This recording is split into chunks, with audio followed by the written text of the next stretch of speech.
Se eu quiser voltar ao século VII, o conflito era segundo os livros islâmicos. Eu não sei se isso é preciso ou não. E eu não sei se Maomé realmente existiu, mas Maomé se apresentou como uma alternativa aos profetas judeus, e ele afirmou ser o último profeta. Então, o Islã é um substituto do judaísmo, é um substituto do cristianismo, e esse é, eu acho, o problema.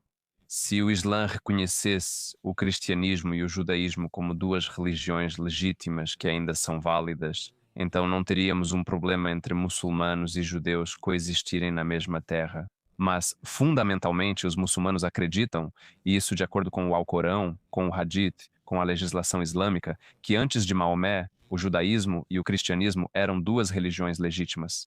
Mas no momento em que Maomé nasceu, e no momento em que Maomé se tornou o profeta, o mensageiro de Alá, ambas as religiões se tornaram inválidas. Portanto, Maomé substituiu essas duas religiões pelo Islã. Então agora, se você for a Jerusalém, a Mesquita de Al-Aqsa fica no topo do templo judaico. Essa é a razão pela qual ela foi construída ali desde o início. Então isso é uma substituição agora. Então agora o templo está cancelado, ele é ilegítimo, e agora a única local de culto legítima é a mesquita. Então o conflito real, e isso não é só entre os chamados palestinos, é entre o mundo muçulmano de 2 bilhões de pessoas e a pequena minoria religiosa do povo judeu, trata-se basicamente de uma guerra religiosa, pelo menos do lado muçulmano. E as tentativas de aniquilar o povo judeu não começaram depois do mandato britânico da Palestina. Antes disso, tivemos 400 anos de Império Otomano, que basicamente expulsou o povo judeu da terra. E foi assim que os judeus acabaram espalhados por todo o mundo. Antes disso, também houve muitas tentativas. Podemos remontar isso ao século XIV ou ao século VII, quando, na verdade, Maomé expulsou o povo judeu da Península Arábica, certo? Se os judeus não estivessem lá hoje, iriam atrás dos cristãos, certo? E isso já ocorre em alguns desses países. Sim, essa é a base do meu argumento. Por isso digo que é muito perigoso.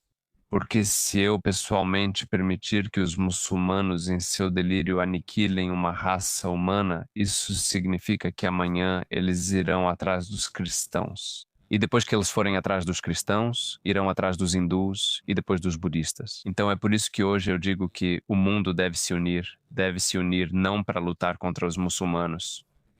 Eu não quero uma guerra global, não é isso que estou pedindo.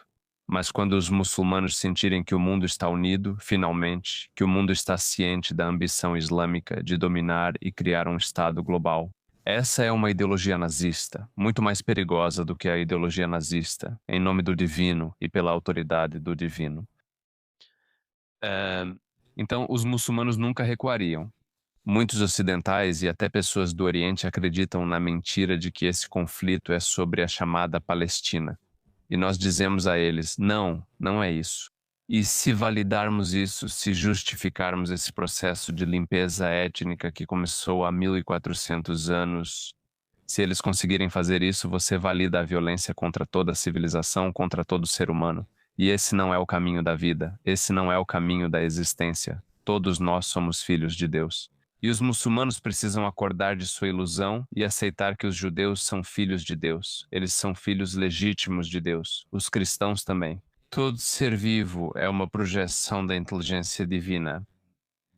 Então, para mim, olhar para trás e ver que as pessoas ainda vivem nessa escuridão e estão determinadas a apagar uma raça humana. Isso é insanidade, isso é loucura. As comunidades árabes na Judeia e Samaria, no que hoje se chama Autoridade Palestina ou em Gaza, foram radicalizadas, especialmente nas últimas, digamos, 2 décadas.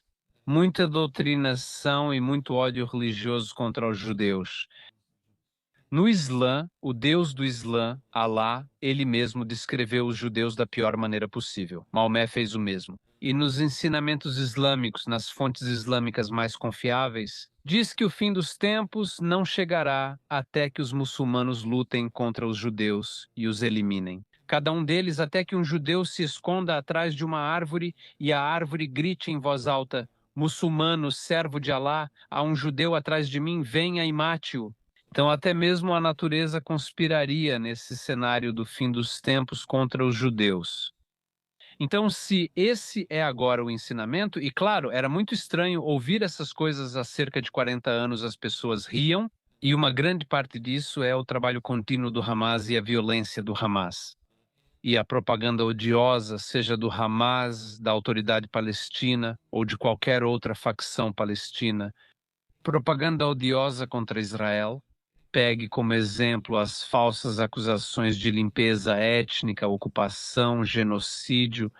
Por exemplo, quando fomos ensinados a acreditar que a Palestina era um país soberano e então foi ocupada pelos judeus, sem realmente explicar qualquer direito histórico do povo judeu ou mesmo direito de nascença, porque hoje toda a sociedade israelense nasceu aqui, eles têm direito de nascença a esta terra.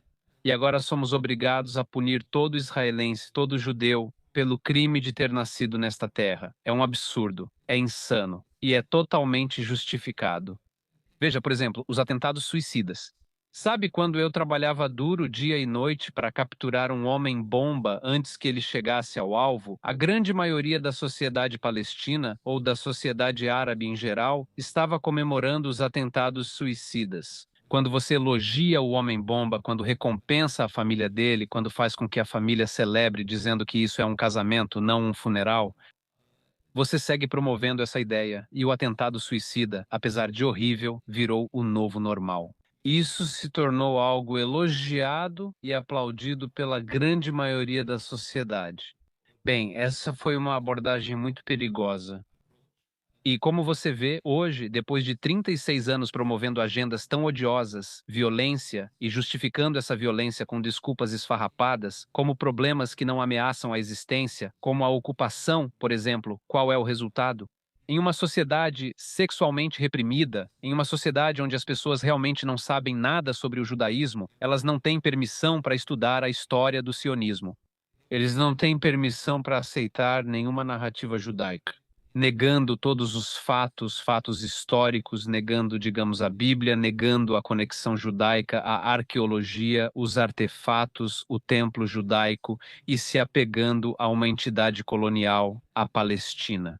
O roteiro deles está completamente invertido. E eles não estão dispostos. E no momento em que você desafia qualquer ato de violência deles, ou desafia as teorias ou a narrativa deles, você imediatamente se torna um traidor. Se você tentar parar a morte de civis inocentes, isso é um crime e você deve ser executado.